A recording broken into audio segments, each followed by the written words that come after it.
Blood is thicker than water, but nobody told the faculty of Manhattan's most elite academy that you don't cross a billionaire's adopted daughter. They called her a charity case. They made her cry. Tonight they find out her reclusive, terrifyingly powerful father isn't just rich. He's hungry.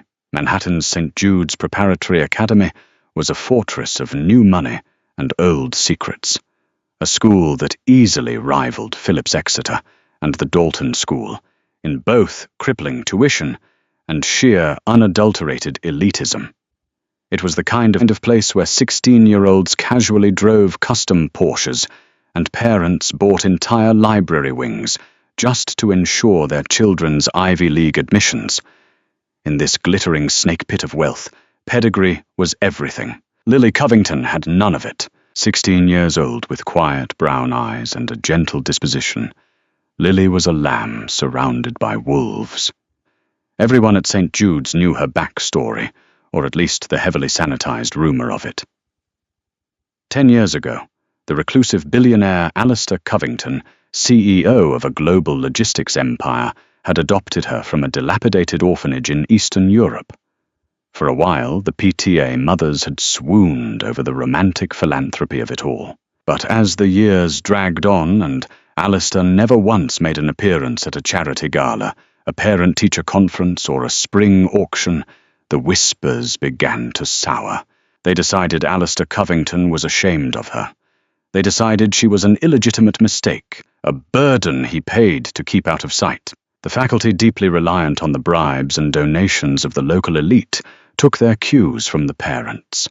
If the reigning socialites of the Upper East Side despised Lily, then the teachers would ensure her life was a living hell. Headmistress Victoria Gable was the ringleader, a woman whose face was pulled terrifyingly taut by expensive surgeons. Gable ruled St. Jude's with an iron fist and a heart made of dry ice. She hated Lily because Covington Enterprises paid the tuition via sterile automated wire transfers, never once offering a personal bonus or a gala sponsorship. Then there was Richard Harrison, the AP history teacher. Harrison was a bitter, deeply arrogant man who loved nothing more than breaking the spirits of students who didn't have influential fathers to protect them. Miss Covington Harrison sneered on a rainy Tuesday afternoon, slamming a graded essay onto Lily's desk. The red ink across the top screamed a failing grade. Another abysmal attempt.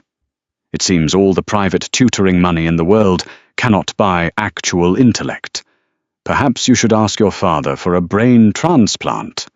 Oh wait, he doesn't answer your calls, does he? The classroom erupted in cruel snickers. Lily swallowed hard, her face, burning, her eyes glued to her desk. She didn't cry.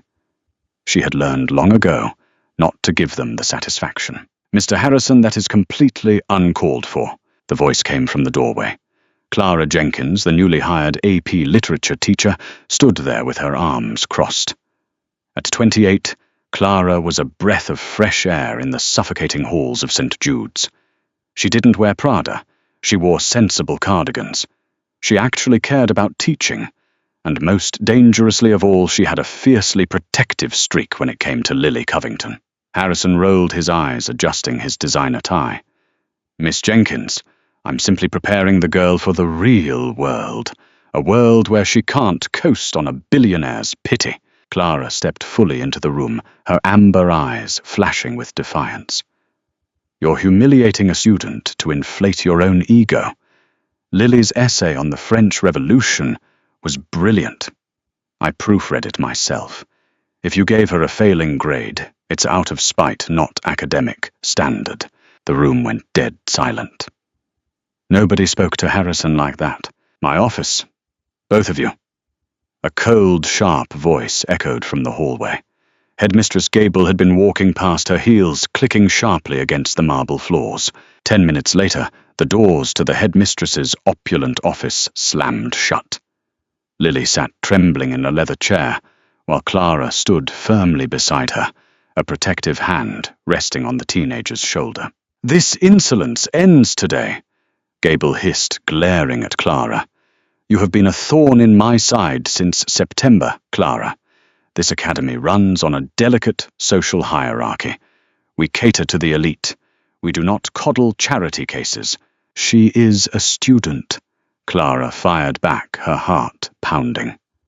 You're bullying a child because her father doesn't come to your cocktail parties. Gable's eyes narrowed into venomous slits. Watch your tone. In fact, let's make this a teaching moment. Mr. Harrison found the master answer key to the upcoming midterms missing from his desk this morning. Gable turned her predatory gaze to Lily. And a quick search of Miss Covington's locker revealed it buried beneath her gym clothes. Lily's head snapped up, tears finally spilling over her lashes.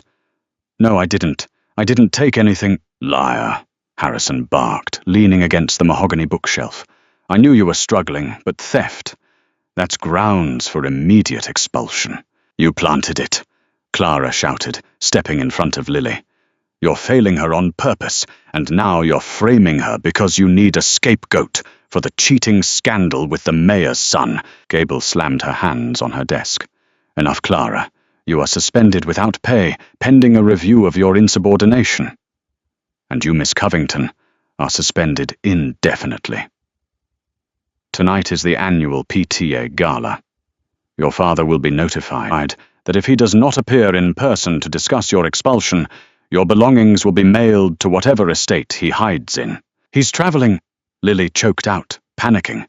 Her father wasn't just a CEO. He was the vampire king of the eastern seaboard, a man who slept during the daylight hours and handled the brutal politics of the supernatural underworld by night. He couldn't just casually stroll into a PTA meeting. Please just let me take a zero. Don't call him. Oh, we aren't calling him. Gable smiled maliciously. We are throwing you in the library until the gala begins tonight.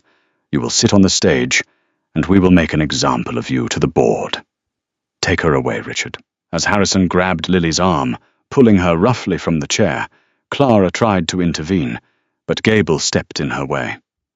Pack your desk, Miss Jenkins. You're done here. Lily was shoved into the dusty, unused archives of the St. Jude's Library. The heavy oak doors were locked from the outside. Alone in the dim light, shivering from the damp chill, Lily finally broke. She pulled her cell phone from her blazer pocket, her fingers trembling as she dialed the only number she knew by heart. Deep beneath the financial district of Manhattan, in a soundproof subterranean boardroom, lined with black marble, Alistair Covington sat at the head of a massive obsidian table. Alistair did not look like a man in his late 40s, though his forged birth certificate claimed he was. He possessed the terrifying, timeless beauty of an apex predator. His jawline looked carved from granite, his eyes were a piercing, luminescent shade of silver, and his tailored charcoal suit draped flawlessly over a frame built for lethal violence. He had ruled the vampire covens of North America for 5 centuries. He commanded armies of the undead, controlled billions in human currency, and had toppled empires. Currently, he was listening to a coven leader from Chicago complain about territorial borders. Alistair was exceptionally bored. Suddenly, a soft buzzing vibrated from the breast pocket of his suit. The entire boardroom of ancient vampires froze. Nobody, absolutely nobody, interrupted the king during a summit. Alistair slowly withdrew the phone. Only one person had this private number. His silver eyes narrowed as he looked at the screen. He held up a single pale finger, silencing the Chicago vampire mid-sentence. Alistair pressed the phone to his ear. Lily, my little bird, are you all right? You're supposed to be in your final period. On the other end of the line, a muffled, heart-breaking sob echoed. Papa! In a fraction of a second, the temperature in the subterranean boardroom plummeted drastically. Frost literally began to crystallize on the rims of the crystal water glasses on the table. The ancient vampires shifted nervously, their primal instincts screaming at them to flee. The king's aura had shifted from bored aristocrat to absolute monstrous wrath. Who? Alistair said, his voice a low, terrifying rumble that vibrated through the floorboards. Made you cry. Lily poured the entire story out. The bullying, the failing grades, the framed answer key. Headmistress Gable, Mr. Harrison, and Clara Jenkins, the only teacher who had tried to save her, who had just lost her job for doing so. They locked me in the library. Lily wept. They said I have to sit on the stage tonight at the PTA gala so they can humiliate me in front of the board. They said you're a coward who doesn't care about me. Alistair closed his eyes. The sheer blinding rage that possessed him was entirely foreign. For 500 years his heart had barely beat cold and dead in his chest. But when he had found that tiny, abandoned human baby in a snowstorm 10 years ago, something inside him had shifted. Lily was his tether to humanity. She was his entire world. "Listen to me carefully, my sweet girl," Alistair said, his voice instantly softening, though the frost on the table continued to spread. "Dry your tears. Do not let them see you break. I will be there. But Papa, the sun has set, Lily, and I am very, very hungry." Alistair hung up the phone. He stood towering over the coven leaders. "The summit is concluded.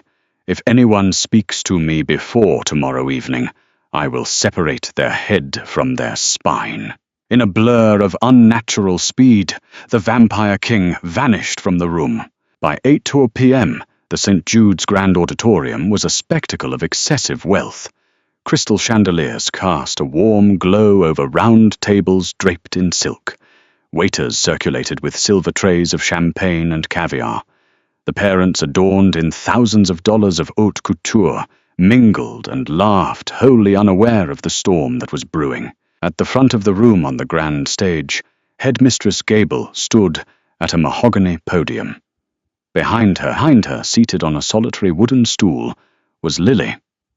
The teenager looked pale and exhausted, staring down at her lap as the entire room of wealthy elites whispered and pointed. Clara Jenkins stood at the very back of the auditorium near the exit doors. She had refused to leave the building. She couldn't abandon Lily, even if it meant security dragging her out. Her heart ached for the girl. She gripped her purse tightly, wishing she had the power to stop this circus.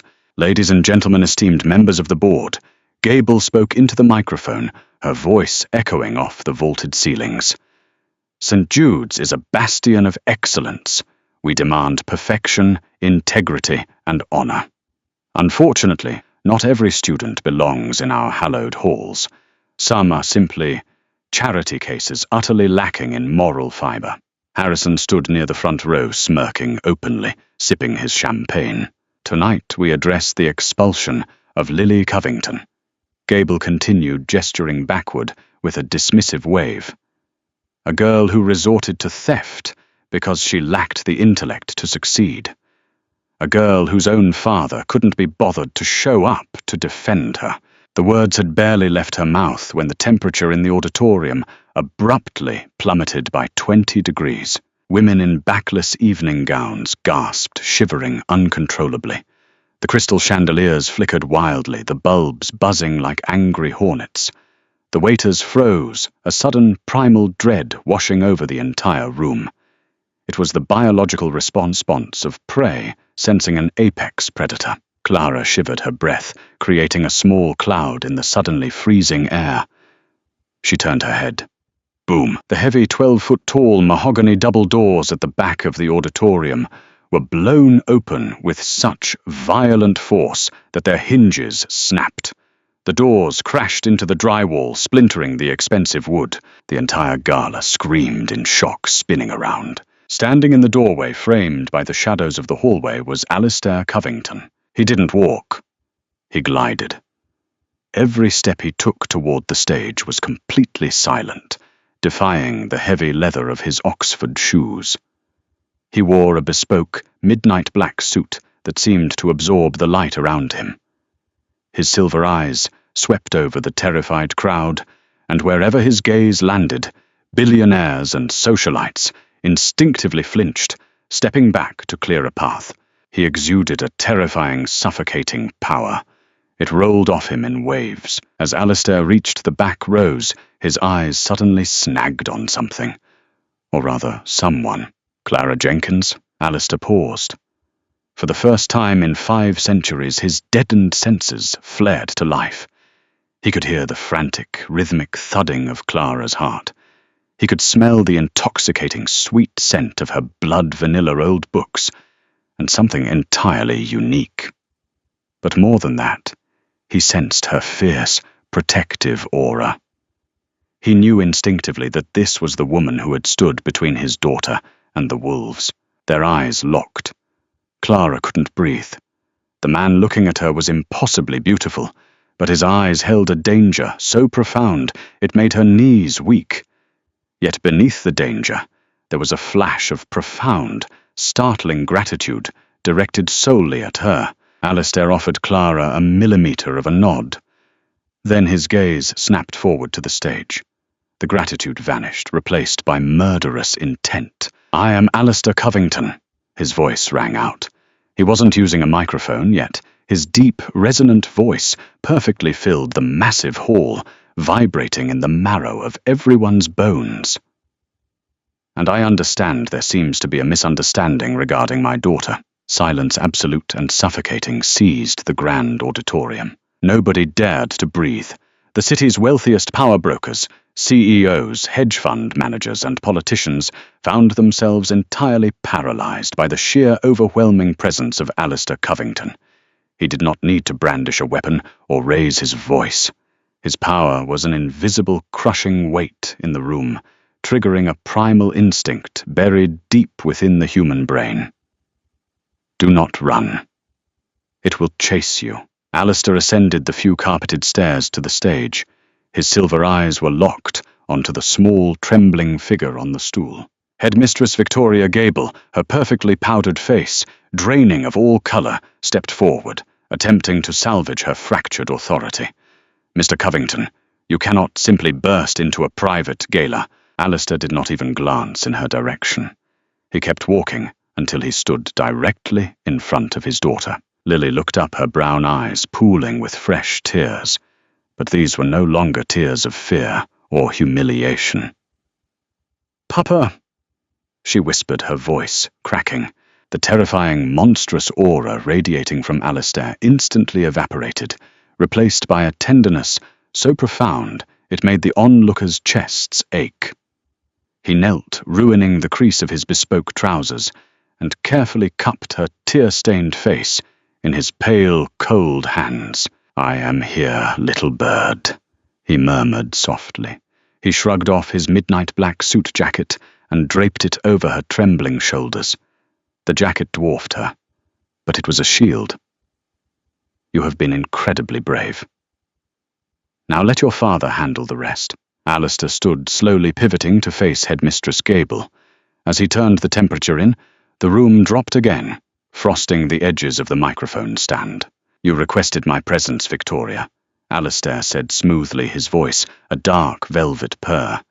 "I must apologize for my tardiness. I was busy finalizing a real estate transaction." Gable swallowed hard, taking an involuntary step back.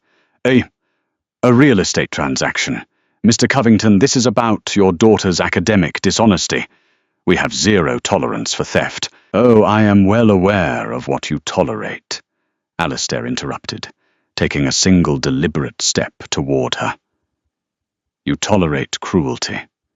You tolerate the systematic breaking of a child's spirit to appease the fragile egos of your donors. And speaking of donors," Alistair's piercing gaze swept the front row, landing directly on Mayor Davies, who suddenly looked as though he wanted the marble floor to swallow him whole. Alistair snapped his fingers. From the shattered doorway at the back of the auditorium, a sharply dressed man with equally pale skin and a leather briefcase walked silently down the center aisle. He moved with the same unnatural grace as Alistair, completely ignoring the horrified stares of the elite crowd. He approached the stage, handed the briefcase to his king, and bowed deeply before retreating to the shadows. Alistair popped the brass latches of the briefcase. He pulled out a thick stack of glossy financial documents and a small USB drive. Let us discuss theft, Alistair announced, holding up the papers. Richard Harrison, standing rigid near the stage, flinched as his name was called. The arrogant smirk had vanished, replaced by a sheen of cold sweat on his forehead. I found the answer key in her locker. That is a fact. Did you? Alistair stepped to the edge of the stage, towering over the AP history teacher. Because my associates, who are exceedingly thorough, spent the last 30 minutes acquiring the security footage from the hallway outside the girls' locker room. Fascinating how the cameras experienced a brief glitch during your planning period, Richard. But more fascinating is the offshore bank account routing number I found buried in your emails. Alistair tossed a few sheets of paper down at Harrison's feet. 3 deposits of $25,000. Alistair declared, his voice echoing off the vaulted ceiling. Wired directly from a shell company registered to our esteemed Mayor Davies. A very generous gift simply to ensure his son, whose intellect rivals that of a damp sponge, maintained a perfect GPA. The auditorium erupted into shocked gasps. Mayor Davies jumped up from his seat, his face purple. This is slander. I demand you leave this premises at once. Covington. You have no authority here, Alistair smiled. It was not a warm expression. It was the smile of a wolf baring its fangs. Actually, Mayor, I do, Alistair replied softly, reaching into his pocket and withdrawing a sleek black folder. As I mentioned, I was delayed by a real estate transaction. St. Jude's has been quietly struggling with a massive deficit, relying heavily on lines of credit to maintain this illusion of grandeur. 30 minutes ago, my holding company bought every single cent of that debt. I also purchased the land beneath this building. He dropped the black folder onto the podium. I own St. Jude's Preparatory Academy. Alistair stated, his voice ringing with absolute finality. Every brick, every desk, and every contract. Which means, Victoria, I am officially your employer.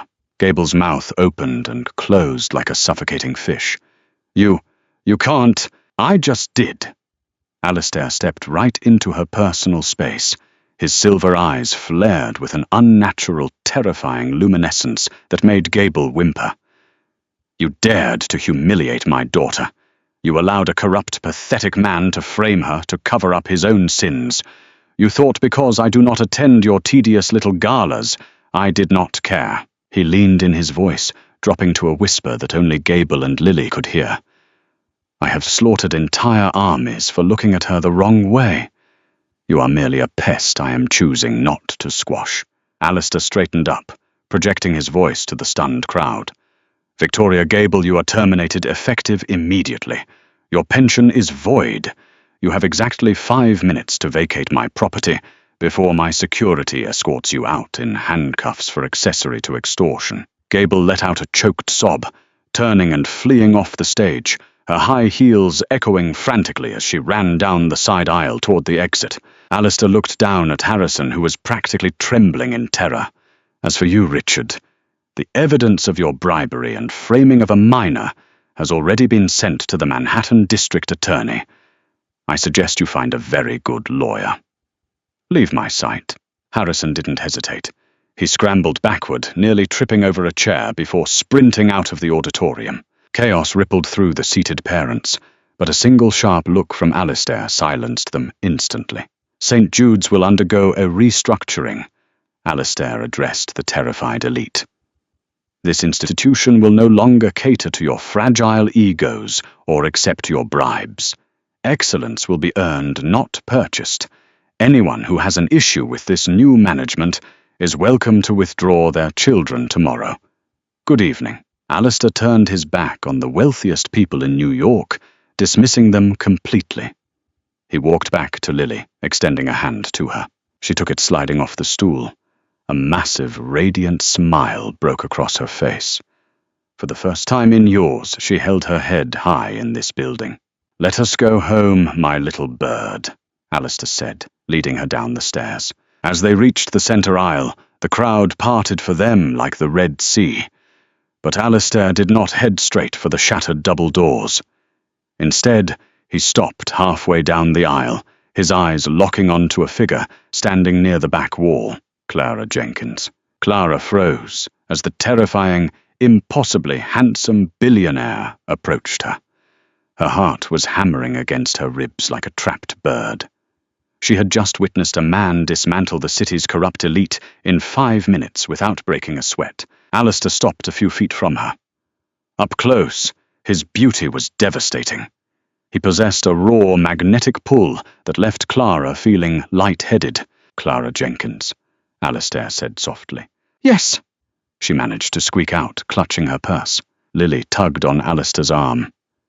"Papa Miss Jenkins was the only one who defended me." She stood up to Mr. Harrison and the headmistress.